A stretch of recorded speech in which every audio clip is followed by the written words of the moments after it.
Assalamualaikum warahmatullahi wabarakatuh. Halo teman-teman, kembali lagi berjumpa dengan kelompok 8 yang kali ini akan membahas tentang semantik dalam konsep dasar bahasa Indonesia. Sebelumnya, perkenankanlah kami untuk mengenalkan anggota kelompok 8 yang beranggotakan Ade Putri Arbianti, Dani Setiawan, Latifah Anisawati, Rismawati Putri, dan Titik Indrianti.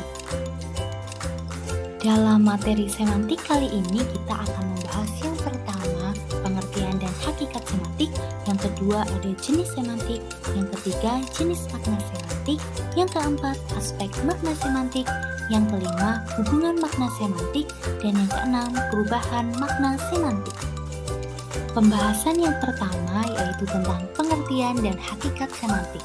Semantik yang berasal dari bahasa Yunani semantikos, memberikan tanda penting dari kata sema atau tanda, adalah cabang linguistik yang mempelajari arti atau makna yang terkandung pada suatu bahasa, kode, atau jenis representasi lain. Dengan kata lain, semantik adalah pembelajaran tentang makna bahasa. Semantik sendiri memiliki 6 jenis. Yang pertama ada semantik behavioris, semantik deskriptif, semantik generatif, semantik gramatikal, semantik leksikal, dan semantik historis. Yang selanjutnya aku akan menjelaskan tentang jenis-jenis semantik yang sudah aku sebutkan tadi. Yang pertama ada semantik behavioris, adalah kajian semantik yang mengkaji proses pemahaman makna melalui pemahaman dan adanya data. Makna ditentukan oleh situasi, yang berarti ditentukan oleh lingkungan dan hanya dapat dipahami jika berada dalam lingkungan manusia. Jenis semantik yang kedua ada semantik deskriptif, yaitu kajian semantik yang khusus memperlihatkan makna yang sekarang berlaku. Makna kata ketika kata itu untuk pertama kali muncul tidak diperhatikan. Yang ketiga ada semantik generatif, adalah kajian semantik yang menelaah tata bahasa struktur dalam yang berupa struktur semantik dan struktur luar yang merupakan perwujudan ujaran. Kedua struktur ini dihubungkan dengan suatu proses transformasi. Jenis semantik yang keempat ada semantik gramatikal, adalah studi semantik yang khususnya mengkaji makna yang terdapat dalam satuan kalimat. Verhaar mengatakan semantik gramatikal jauh lebih sulit untuk dianalisis. Yang kelima adalah semantik leksikal, adalah kajian semantik yang lebih memusatkan pada pembahasan sistem makna yang terdapat dalam kata. Sebuah kamus merupakan contoh yang tepat untuk semantik leksikal. Makna setiap kata diuraikan di situ. Jadi, semantik leksikal merupakan makna yang terdapat dalam kalimat kata sebagai satuan mandiri. Dan yang keenam adalah semantik historis, adalah studi semantik yang mengkaji sistem makna dalam rangkaian waktu. Studi semantik historis ini menekankan studi makna dalam rentangan waktu, bukan perubahan bentuk kata. Perubahan bentuk kata lebih banyak dikaji dalam linguistik. Untuk pembahasan selanjutnya yaitu tentang jenis makna semantik yang dapat dibedakan menjadi 5. Yang pertama, berdasarkan jenis semantiknya. Yang kedua, berdasarkan ada atau tidaknya referen pada sebuah kata atau lexem. Yang ketiga, berdasarkan ada tidaknya nilai rasa pada sebuah kata atau lexem. Yang keempat, berdasarkan makna suatu kata dalam hubungannya dengan makna lain. Dan yang kelima, berdasarkan kesesuaian dengan pemakna. Jenis makna semantik yang pertama adalah berdasarkan jenis makna semantiknya dibedakan menjadi yang pertama makna leksikal, adalah makna kata yang berdiri sendiri baik dalam bentuk dasar maupun dalam bentuk kompleks atau turunan, dan makna yang ada tetap seperti apa yang dapat kita lihat dalam kamus. Yang kedua ada makna gramatikal, adalah makna yang muncul sebagai akibat digabungkannya sebuah kata dalam suatu kalimat. Makna gramatikal dapat pula timbul sebagai akibat dari proses gramatikal seperti afiksasi, reduplikasi, dan komposisi. Jenis makna semantik yang kedua adalah berdasarkan ada atau tidaknya referen pada sebuah kata atau lexem. dapat dibedakan menjadi yang pertama, makna referensial, dipandang sebagai sifat kata. Misalnya, kata baju memiliki referensi, yaitu kemampuan kata baju untuk mengacu pada benda tertentu atau referen. Contohnya, baju yang dibeli minggu lalu, saya pakai di acara kemarin. Yang kedua ada makna non-referensial, adalah kata yang tidak memiliki referen atau acuan, seperti kata preposisi konjungsi yang hanya memiliki fungsi atau tugas tapi tidak memiliki makna. Contohnya, lihatlah ke depan ada badut lucu. Kata ke depan merupakan makna non-referensial karena tidak memiliki referen dan acuannya tidak jelas.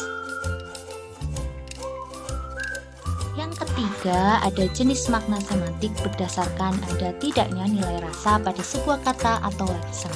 Dapat dibedakan menjadi yang pertama, makna denotasi adalah kata atau kelompok kata yang didasarkan atas penunjukan yang lugas pada suatu di luar bahasa atau yang didasarkan atas konvensi tertentu, sifat atau objektif.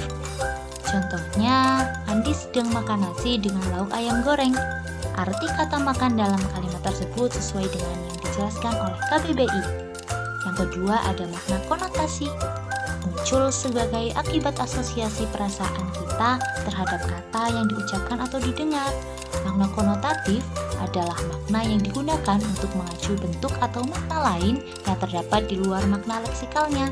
Contohnya, orang tua sudah banyak makan asam garam kehidupan. Kata makan dalam kalimat ini bukan berarti makan asam dan garam sebenarnya, melainkan telah mendapatkan pengalaman hidup yang baik maupun buruk.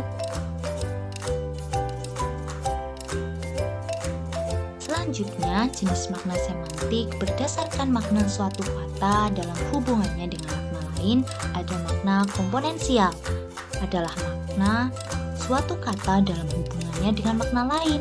Misalnya, penamaan seorang anak dengan kata anak memiliki hubungan yang sistematis dengan kata-kata bapak, ibu, adik, kakak, keluarga, dan lain-lain.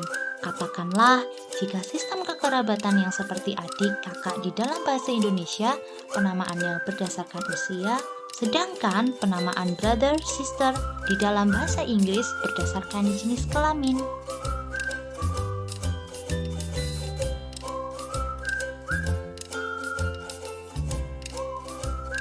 Jenis makna semantik yang terakhir yaitu berdasarkan kesesuaian dengan pemakainya, yaitu makna kontekstual. Makna kontekstual muncul sebagai akibat hubungan antara ujaran dengan situasi. Makna kontekstual disebut juga makna struktural karena proses dan satuan gramatikal itu selalu berkenaan dengan struktur ketatabahasaan. Selanjutnya ada aspek makna semantik yang terdiri dari yang pertama, aspek makna pengertian. Contohnya, hari ini cerah, kemarin hujan. Yang kedua, ada aspek makna perasaan atau feeling, berhubungan dengan sikap pembicara terhadap situasi pembicaraan. Contohnya, sedih, marah, senang, panas, dingin, dan lain-lain. Lalu yang ketiga ada aspek makna nada atau ton. Aspek makna nada ini berhubungan dengan aspek perasaan. Misal, saat kita sedang marah, maka sikap kita akan berlainan dan hal itu mempengaruhi pemilihan kata yang sesuai dengan nadanya. Lalu, yang keempat atau yang terakhir ada aspek makna bertujuan, menekankan bahwa apa yang diungkapkan dalam bentuk tuturan itu mengandung suatu tujuan. Adapun jenis sifat-sifat pernyataan yang bisa digunakan dalam mengungkapkan aspek makna tujuan yaitu yang pertama, persuasif atau membujuk, yang kedua, imperatif atau perintah, yang ketiga, naratif, yang keempat, politis, dan yang kelima, pedagogis. Adapun beberapa hubungan makna semantik yaitu ada sinonim, antonim, ada juga polisemi dan homonim, serta ada hiponim dan ambiguitas. Yang terakhir ada perubahan makna semantik, yaitu ada peorasi, dengan contohnya kata kabur lebih rendah nilainya daripada kata melarikan diri. Yang kedua kedua ada ameliorasi. Contohnya, nenek menjadi seorang yang buta sejak ia menginjak usia 60 tahun. Yang ketiga ada perubahan makna luas. Contohnya, sekolah dalam kalimat sekolah kami menang bukan saja mencakup gedungnya, melainkan guru-gurunya, siswa-siswanya, dan pegawai tata usaha sekolah yang bersangkutan. Yang keempat, ada perubahan makna sempit. Misalnya, jika berkata ahli bahasa, maka yang dimaksud bukan semua ahli, melainkan seseorang yang mengahlikan dirinya dalam bidang bahasa. Yang kelima, ada sinestesia. Misalnya, betapa sedap memandang gadis cantik yang selesai berdandan. Dan yang keenam, ada asosiasi. Contohnya, bagaikan harimau pulang kelaparan, seperti menyelam di kain yang lapuk. Itu yang dapat kami jelaskan dalam materi semantik kali ini. Sampai jumpa materi selanjutnya. Assalamualaikum warahmatullahi wabarakatuh.